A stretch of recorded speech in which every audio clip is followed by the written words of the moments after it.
De volta com o Balcão do Boi desta quinta-feira. Importante agora é o seguinte, confinamento também vai ser um dos temas do nosso especial sobre ovinocultura. E para falar sobre o confinamento, nós vamos até Pelotas, no Rio Grande do Sul, falar com Daniel Barros, que é médico veterinário e que vai trazer essas informações para nós. Já está aqui conosco. Olá, Daniel, bom dia. Mais uma vez, muito obrigado por estar nos atendendo aqui no nosso especial sobre ovinocultura, Daniel. Bom dia, Devanir. Bom dia, amigos do Canal Rural. É um prazer enorme estar conversando mais uma vez e falando sobre ovinocultura para os amigos. Bom, Daniel, vamos iniciar o nosso bate-papo dizendo o seguinte: uma unidade animal para bovino significa 450 quilos. Mas não é você. Como é que você consegue colocar essa lotação, falando de unidade animal, para a ovinocultura? Bom, Levanir, acho que esse assunto é bastante importante e é um mito até que existe em relação à ovinocultura, é imaginar que onde eu boto um bovino de 450 quilos em manutenção, que seria uma unidade animal, eu conseguiria colocar, por exemplo, 10 ovelhas de 45 quilos em manutenção. Porque o potencial de consumo forrageiro de uma ovelha é bastante maior do que um bovino. A relação média que a gente trabalha é de uma unidade animal, seria em torno de 6,66 ovelhas de 50 quilos em manutenção. Essa seria uma relação ótima quando eu quero comparar bovinocultura com ovinocultura. E não simplesmente fazer essa conversão de 400 quilos bovinos em 400 quilos ovinos seriam o mesmo consumo de forragem. Acho que essa é um primeiro passo para não errar na carga animal dentro de uma propriedade quando eu pensar em substituir parte da bovinocultura por ovinocultura. Agora, Daniel, vamos falar. Bom, confinamento e suplementação são coisas diferenciadas. Vamos falar especificamente sobre ovinocultura. Confinamento e suplementação. Perfeito. A questão de confinamento e suplementação, há uma diferença, uma premissa básica, né? Quando eu suplemento, eu complemento algo que está faltando, principalmente na parte forrageira. Eu tenho uma pastagem que muitas vezes pode ser deficitária em questão proteica ou até em energética, e eu utilizo a ração para fazer esse complemento.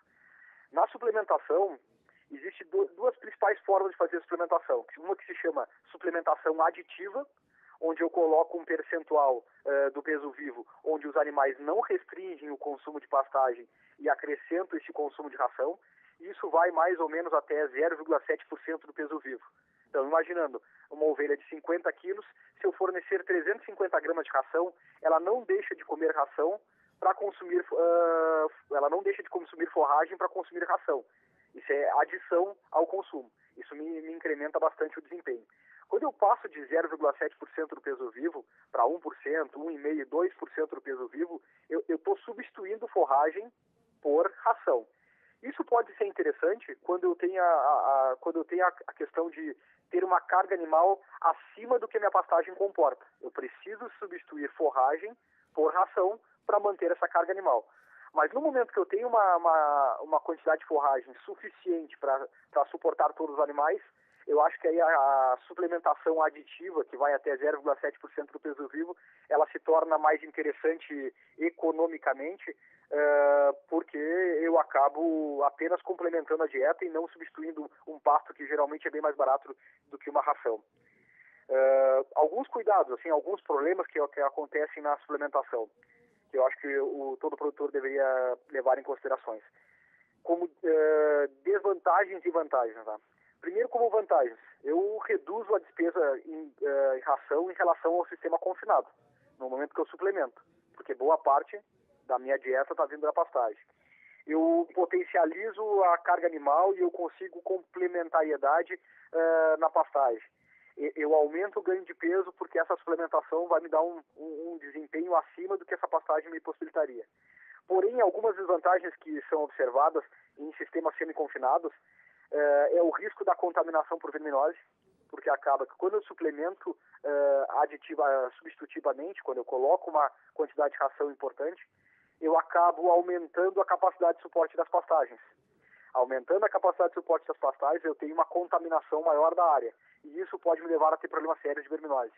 A gente tem observado em pequenas áreas aqui no sul do Brasil, e não deve ser diferente no centro-norte do país, que quando eu concentro ovinos, suplemento, eu começo a ter problemas cada vez maiores de verminose, por esse excesso de lotação. Outro problema que é observado em sistemas semi-confinados é a pior conversão alimentar em relação a sistema confinado. Como o animal caminha, busca pasto, ele acaba se desgastando mais durante o dia, ele acaba que essa conversão que eu tenho em relação a quilos de suplemento oferecido começa a piorar um pouquinho. Num sistema confinado eu tenho uma conversão um pouquinho mais interessante. Mas, sem dúvida nenhuma, que a suplementação a campo é uma alternativa, é uma ferramenta tecnológica que pode ser utilizada. E uma das principais formas de utilizar essa suplementação é um sistema chamado clip feeding, que nada mais é do que um coxo privativo para cordeiros. Como é que a gente tem trabalhado com esse clip feeding? Uma ração de alta qualidade em que eu forneço apenas para o cordeiro. Porque se eu for fornecer essa ração para a ovelha produzir leite e esse leite engordar cordeiro, essa técnica de suplementação acaba ficando bastante cara e pouco econômica. Agora, no momento que eu corto o caminho e que eu forneço exclusivamente ração só para o cordeiro, a conversão alimentar melhora bastante. A gente tem feito alguns experimentos de conversão alimentar de 3:1. Então, para cada 3 quilos de ração que eu ofereço para o meu cordeiro num sistema de creep feeding, de coxo privativo, eu consigo ganhar 1 quilo de peso vivo. Então, dependendo da região que eu estou inserido, do preço da ração que eu tenho e do preço de cordeiro, normalmente essa relação é altamente positiva e eu tenho um bom desempenho, né? O creep feeding tem alguns entraves, principalmente de ensinar os animais a consumir. Existem algumas ferramentas que a gente tem utilizado para auxiliar que os animais iniciem esse consumo de ração do creep. Uma das formas é deixar esse creep aberto no primeiro momento em que ovelhas e cordeiros tenham acesso. E eu posso utilizar ração ou até ração misturada com sal mineral para que as ovelhas não consumam essa ração tão rápida e os cordeiros consigam aprender que aquilo é palatável, que aquilo é interessante e apesar de fazer a repetição das ovelhas, comece a consumir esse suplemento. Com o passar dos dias eu fecho uma estrutura ao redor desse coxo que só os cordeiros têm acesso e eles começam a consumir de forma gradual e progressiva e ao final, quando estão próximos já do desmame, começam a consumir meio quilo, 600 gramas de ração por dia. Outra forma de estimular esse consumo de ração no creep feeding é separar os cordeiros diariamente, colocar ração nesse coxo, que aos poucos os cordeiros, a partir de 10, 15 dias de vida, eles começam a iniciar o consumo de suplemento no creep feeding. Com o passar dos dias vai aumentando esse consumo, até que a gente começa a ter, como eu falei, 500, 600, 700 gramas de consumo, próximo a 30, 35 quilos de peso vivo. Isso vai dar mais ou menos 2% do peso vivo de suplementação no creep feeding. Tá. Com essa conversão de 3:1, isso fica altamente rentável nesse sistema. Não tenha dúvida. Agora, Daniel, e deixa eu te falar uma coisa, dessa questão do confinamento em si. Colocar esses produtos, os cordeiros no confinamento. Existe uma época apropriada para os animais lanados e para os animais deslanados ou é uma técnica que o período pode ser o mesmo, dependendo de cada região? Acho que independente da região, acho que nós temos alguns períodos mais favoráveis.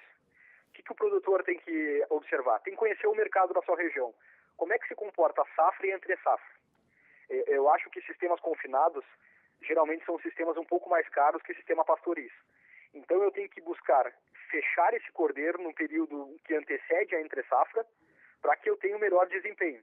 Por exemplo, Rio Grande do Sul, a entre-safra está cada vez iniciando cada vez mais cedo aqui no Rio Grande do Sul. Antes a entre-safra começava lá por agosto, hoje ele já está iniciando a partir de abril a entre-safra, e a entre-safra vai de abril até novembro. Então, sistemas confinados têm maior viabilidade econômica quando começam a retirar cordeiros gordos a partir de abril, maio, junho, julho, agosto, setembro, outubro, até início de novembro. A partir da segunda quinzena de novembro, começa a safra no Rio Grande do Sul. Por exemplo, se no Nordeste a safra for em outro período, for de janeiro a abril, maio, seria o pior momento para pensar num sistema de confinamento. Então, eu buscaria trabalhar sempre na entre-safra como estratégia de confinamento. Porém, há propriedades que utilizam o confinamento como forma de acabamento de todos os cordeiros, independente de estar trabalhando em safra e entre-safra. A única questão que eu tenho que ter cuidado é qual é o custo dessa minha dieta, qual é o custo diário de manutenção desse cordeiro em sistema confinado, para realmente avaliar se há viabilidade econômica desse processo. Como é um processo relativamente curto, que muitas vezes vai de 30 a 60 dias, eu tenho como orçar facilmente qual é a minha despesa que eu vou ter nesse sistema confinado e tenho como avaliar no mercado qual é o preço por quilo, qual é o preço por quilo de carcaça que eu vou estar recebendo. Isso faz com que eu tenha uma segurança bastante grande nesse sistema confinado. De não dizer que eu vou ganhar dinheiro sempre, mas antecipadamente, antes de iniciar o processo de confinamento, saber se a conta vai fechar ou não vai fechar. Porque os ganhos são relativamente conhecidos, né? A gente tem conseguido ganhos de peso em sistemas confinados de 200 até 400 gramas por dia. O que influencia esse ganho de peso de 200 a 400 gramas? Genética influencia bastante. A idade desse animal. Se eu vou estar suplementando um cordeiro de 60 dias, 90 dias ou até de 10 meses, 12 meses, o desempenho varia bastante. Quanto mais jovem o cordeiro, melhor a conversão alimentar. Quanto mais velho esse cordeiro, pior a conversão alimentar. Nas raças lanadas, se eu tenho um cordeiro com lã ou um cordeiro tosqueado, o ganho de peso altera bastante. Então, animais tosqueados previamente à entrada do confinamento têm ganhos de peso bastante elevados em relação a animais não tosqueados. Então, isso é uma dica já que a gente deixa para o produtor. Quem trabalhar com animais lanados, sempre antes do confinamento, faça a tosquia. Independente de estar com pouca lã, faça essa tosquia. Até para não deixar para fazer essa tosquia prévia ao embarque para o frigorífico. Acaba que no momento da tosquia ocorrem algumas microlesões que vai dar prejuízo para o produtor na hora do rendimento de carcaça, na hora do toalete. Pode dar alguns problemas nesse sentido, né? Então é ideal que essa tosquia seja feita prévia à entrada no sistema de confinamento. A conversão alimentar em sistemas confinados é um pouco pior do que no sistema de creep feeding. A gente tem conseguido entre 4 até 7, 8 quilos de conversão, de quilos de ração para 1 quilo de ganho. Em sistemas bastante profissionais, 4 quilos, com dietas altamente balanceadas. Em alguns sistemas com um pouco mais de utilização de subprodutos de não tanta qualidade ou de dietas não balanceadas, a gente chega a 6, 7 quilos de ração para 1 quilo de ganho. E o rendimento de carcaça também no sistema confinado ele melhora bastante, enquanto que num sistema pastoril a gente pode ter rendimentos de carcaça ao redor de 38%, 44% na melhor das hipóteses. Num sistema confinado a gente chega a rendimento de carcaça que algumas vezes superam 50%. Então, isso é uma diferença bastante importante, né? Quando eu tenho um rendimento de 40% de carcaça ou tenho um rendimento de 50%, a minha diferença entre os dois rendimentos de carcaça não são de 10 pontos percentuais. Na verdade, são de mais de 20%. Quando eu tenho 4,40 para 50, eu tenho mais de 20% de resultado. Isso, consequentemente, é dinheiro diretamente no bolso do produtor, com 2 animais com o mesmo peso. Eu posso ter 2 animais de 40 quilos, com uma diferença, sendo pago o mesmo valor pelo peso de carcaça, eu posso ter uma renda de 20% de diferença com o mesmo peso vivo. Apenas com essa alteração no rendimento de carcaça. Tá certo. Bom, nós vamos fazer o seguinte, Daniel, daqui a pouquinho nós voltamos a conversar sobre isso, aí nós vamos falar dos problemas de confinamento e semi-confinamento e são os produtos utilizados para o confinamento, tá bom? Já voltamos já contigo. Bom, nós vamos a um breve intervalo comercial, mas eu quero só reforçar o convite para a Prova do Bem. Isso é que é importante, fazer o bem. Parabenizar o pessoal aí do Quarto de Milha, lá de Espírito Santo do Pinhal, por essa grande realização. Então você pode acessar o site provadobem.com.br ou provadobem.erural.net. Faça suas doações, cumpre aí o convite para participar da Prova do Bem, tá bom? Contribui com o Hospital de Amor. Rapidinho estaremos de volta.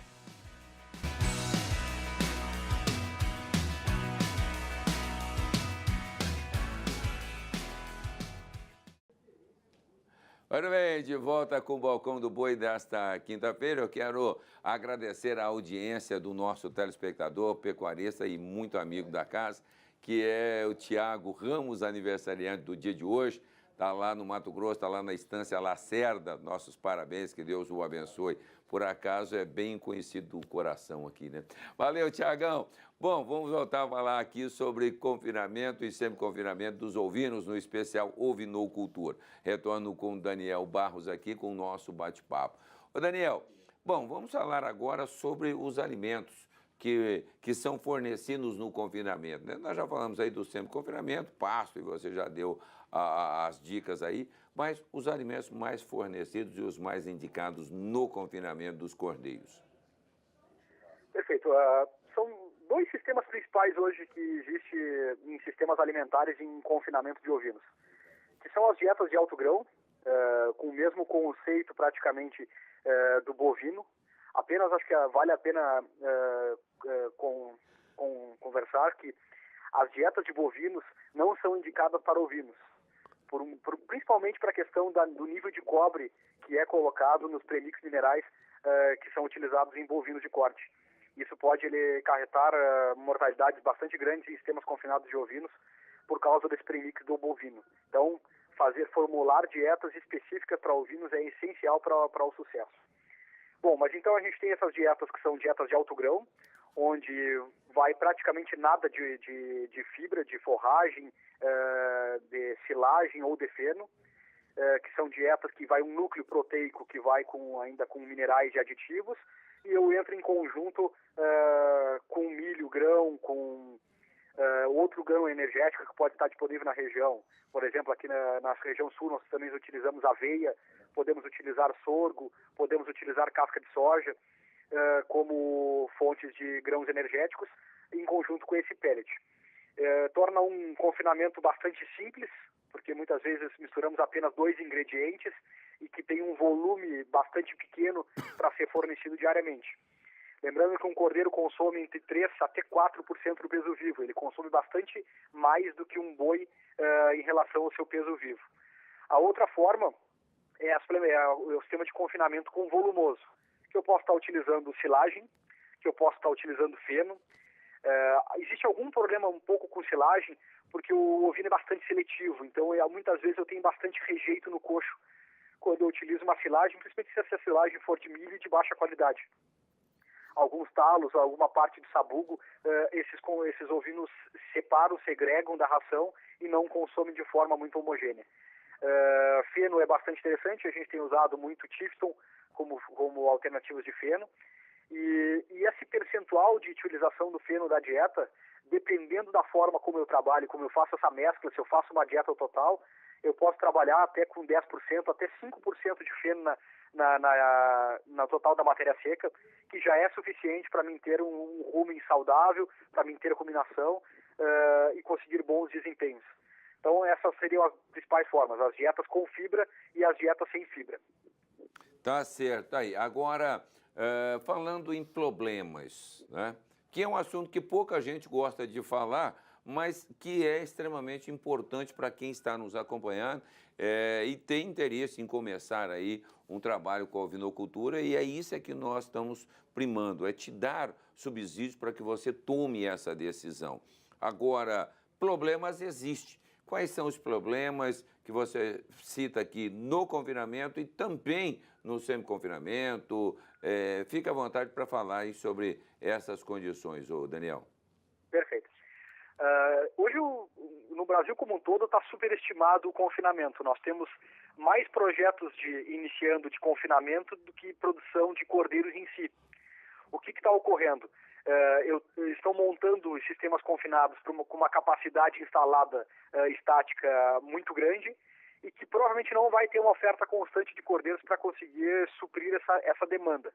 Então, o que vai acontecer? Nós vamos ter ociosidade dessas instalações e um risco de o custo fixo se tornar tão alto por essa baixa quantidade de cordeiros que eu vou conseguir ter nesse sistema confinado que possa inviabilizar esse meu confinamento. Esse é um problema principal que eu vejo hoje, é estimar que vai ter cordeiros em escala contínua durante todo o ano, durante safra e entre safra, para encher sistemas confinados.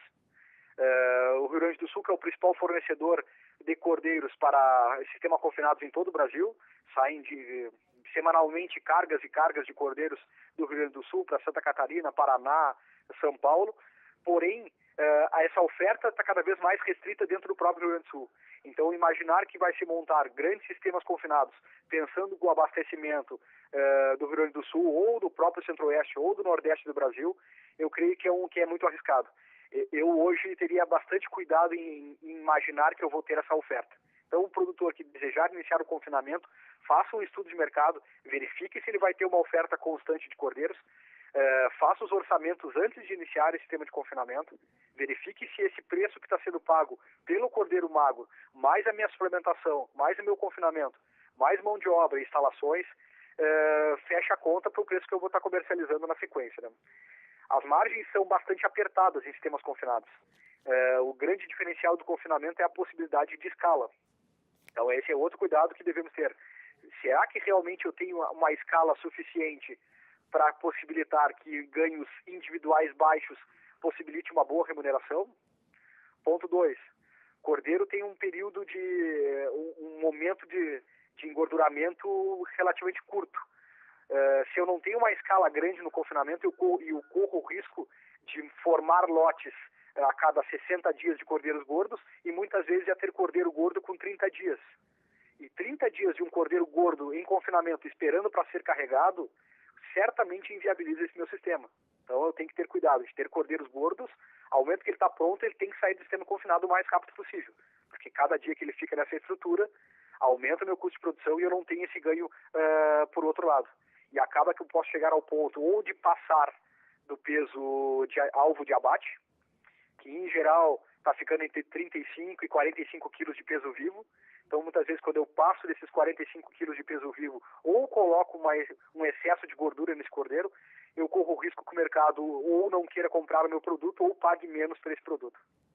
Agora, Daniel, então, seguindo essa sua linha de raciocínio, que existe uma mistura muito grande entre precocidade e heterose dos cruzamentos e também com o rendimento de carcaça. Eu gostaria que você aproveitasse a sua linha de raciocínio aí e falasse um pouquinho sobre isso.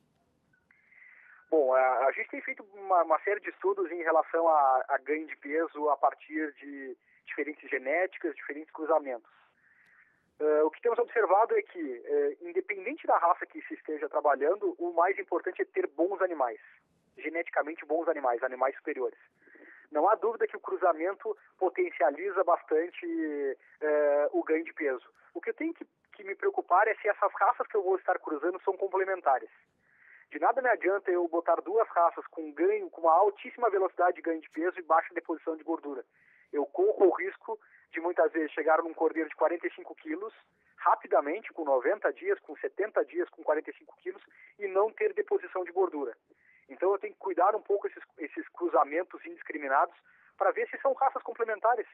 Porque muitas vezes eu estou cruzando duas raças que são semelhantes da forma de crescimento e de deposição de gordura. Tá? No Rio Grande do Sul nós temos muito as raças lanadas. As raças lanadas têm um diferencial importante, que elas são de precocidade de deposição de gordura. Porém, tem um baixo desempenho, uma velocidade inicial um pouco mais lenta em relação a raças carniceiras. Quando eu faço o cruzamento de raças carniceiras com as raças laneiras, acaba que eu tenho um alto ganho de peso, uma alta velocidade de ganho de peso com deposição de gordura. Tá? Quando eu pensar num centro-norte do país, o que eu tenho que me preocupar? Se eu tenho uma raça, por exemplo, santinês, que é uma ótima matriz, que tem uma ótima habilidade materna, mas que muitas vezes ela tem uma velocidade de acabamento um pouco mais lenta, eu tenho que conseguir uma raça, e pensando em cruzamento, que tenha alta velocidade de ganho de peso e que tenha uma ótima deposição de gordura. Para mim não chegar nos 45 quilos ou 40 quilos, que seja o mercado-alvo de São Paulo, sem ter essa quantidade de gordura. E a gordura é importante, porque no processo de resfriamento eu corro o risco de pegar um animal com uma carcaça muito boa, quando passa pelo sistema de resfriamento ou congelamento, acaba caindo a qualidade dessa carcaça por problema de perda de líquido ou por escurecimento da carne. Agora, Daniel, você usou um termo, um animal carniceiro. Eu sei que é um termo regionalizado aí, mas para o pessoal que está nos acompanhando em outros estados, o que seria um ovino de uma raça carniceira? Nós classificamos as raças com relação à aptidão. Tem a aptidão laneira, duplo propósito, que seriam produção de lã e produção de carne, que hoje eu acho mais correto que todas as raças de lã são raças de duplo propósito, porque independente da raça que eu estiver trabalhando, por exemplo, a merino australiano, que é a raça que tem o preço da lã mais alto, ela hoje me dá 75% do faturamento dela em carne e 25% em lã. Então hoje não existe mais essa raça única, exclusivamente laneira, né? Todas as raças são de duplo propósito e existe aquelas raças em que a lã praticamente não tem valor comercial nenhum, que são as raças que a gente chama como raças carniceiras ou de aptidão de corte. Podemos dar um exemplo de Dorper, Texel, Hampshire, Suffolk, Paul Dorset, Ile-de-France. Existe uma série de raças hoje disponíveis no Brasil que são raças de corte, em que pode até haver uma pequena produção de lã, mas que tem um valor bastante baixo, que é praticamente insignificante em relação ao que eu faturo com carne. E essas raças são raças de alto desempenho, de alta produção de carne, de alta velocidade de ganho de peso, né? Tá certo. Por isso são ideais para a utilização em cruzamentos. Tá certo. Bom, para fecharmos o nosso bate-papo, Daniel, as instalações. Vamos falar, por exemplo, existe uma instalação mínima para se começar um processo de confinamento? Vamos falar um pouco sobre esse processo de instalações. Ótimo, é uma ótima pergunta. Devanir, acho que a gente tem que ter um pouco de preocupação em área dentro das baias. Qual é a área necessária mínima para um cordeiro? E o piso. São duas dúvidas que os produtores em geral têm. Um sistema ideal seria um sistema de piso ripado, onde eu tenho faixas de madeira, que há um espaçamento onde o esterco e a urina dos animais caem para uma estrutura mais baixa e que eu tenho um espaço para poder fazer a limpeza dessa área. Isso seria uma situação ideal. Muitas vezes não há possibilidade de fazer ou é um pouco mais caro esse tipo de estrutura. Eu também posso utilizar pisos de terra, onde eu faço uma cobertura por exemplo, com maravalha, com serragem, com casca de arroz, que em algumas regiões há disponível, e coloco os cordeiros em cima.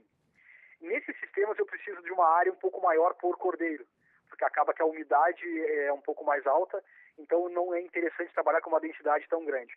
Aí eu trabalho com em torno de 1 metro quadrado por cordeiro, num sistema onde eu não trabalho com piso ripado. Quando eu trabalho com piso ripado, de madeira, eu consigo trabalhar com 1,5 cordeiro até 2 cordeiros por metro quadrado. Então, acaba que eu tenho uma densidade maior de cordeiros nesse sistema. Não é ideal trabalhar com sistemas de piso de concreto ou de cimento, porque eu tenho uma manutenção da umidade muito grande em cima desse piso e tem uma volatilização da amônia da urina desses animais, que também atrapalha bastante o processo, né? Então, o ideal é ou então um piso de terra, coberto por serragem, coberto por maravalha, ou então um piso ripado, onde os animais não têm o contato com o esterco e a urina. Outra questão importante é o dimensionamento de coxos, e que esse coxo não esteja dentro da baia. Que o animal, para consumir a ração, ele tenha que colocar a cabeça para fora da estrutura. Isso faz com que eu não tenha desperdício de ração. O animal não consiga colocar as mãos dentro dos coxos, não esterque dentro do coxo, e isso acaba reduzindo o desperdício dentro do sistema confinado e aumentando a capacidade da baia de animais. Outra preocupação importante, nós temos que, para ter bom desempenho, bom ganho de peso em sistemas confinados, é água em qualidade e quantidade. Um cordeiro chega a tomar algumas vezes até 8 litros de água por dia. Então, o ideal é que eu tenha pelo menos aí de 2 a 3 centímetros por cabeça linear de disponibilidade de coxo de água e que eu tenha uma água sempre limpa, que no mínimo uma vez ao dia seja feita a limpeza desses bebedouros, né? E bastante disponibilidade estática. O que significa isso? No momento que os animais consomem a ração, logo após o consumo da ração, esses animais consomem água logo imediatamente. Então não adianta eu ter uma disponibilidade um pouco restrita de água, mesmo com boia, porque pode esses animais não consumirem água naquele momento que eles estão com maior vontade. E até por dominância de coxo, alguns cordeiros reduziram a ingesta de água por falta em algum período momentâneo, e isso não ser compensado ao longo do dia. Eu tenho uma piora do desempenho quando o animal não consome água no momento que ele está com vontade. Tá certo. Daniel, então tá bom. Eu agradeço muito a sua participação e gostaria que você deixasse, então, uma mensagem para o ovinocultor que está nos acompanhando, assim como o pessoal que pensa em iniciar um trabalho com a ovinocultura, o Daniel. Eu acho que o mais importante é planejamento. Antes de iniciar um projeto de ovinocultura, buscar conhecimento técnico, buscar uma boa assessoria, orçar, planejar, antes de começar a executar. Se começarmos a avaliar um projeto depois de início de execução, muitas vezes alguma instalação, uma implantação forrageira mal executada, eu não tenho como voltar atrás, ou é muito mais caro voltar atrás. Então acho que a gente tem que pensar muito em planejamento, montar primeiro um projeto, a partir daí sim iniciar um projeto de ovinocultura. Não colocar os ovinos na frente do negócio. Primeiro montar a estratégia de negócio como um todo, buscar mercado consumidor, buscar fornecedores de insumos, para aí sim realmente iniciar a atividade com ovinocultura. O que nós estamos, o nosso planejamento, e você sabe disso, você, todo o pessoal que tem contribuído, que tem feito as suas doações, e aqui eu quero agradecer você, o André, todos que estão disponibilizando o precioso tempo de vocês para compartilhar conhecimento aqui através do Balcão do Boi e fomentando uma ovinocultura com eficiência, com profissionalismo, com resultados realmente palpáveis. Então, muito obrigado, um bom dia. Um bom dia, um prazer enorme estar conversando com vocês de maneira. Forte abraço. Tá certo, tá aí. Falei com o Daniel Barros, ele que é médico veterinário, falando sobre a ovinocultura aqui no nosso especial Ovinocultura, semanalmente aqui no Balcão do Boi, tá bom? Bom, nós vamos a um breve intervalo comercial. Na sequência, nós teremos aqui a participação da Patrícia Opique, que é a nossa coordenadora do Núcleo Equestre, conversando com o presidente da Associação dos Criadores de Cavalo Penty Horse, tá bom? Rapidinho estaremos de volta, 2 minutos.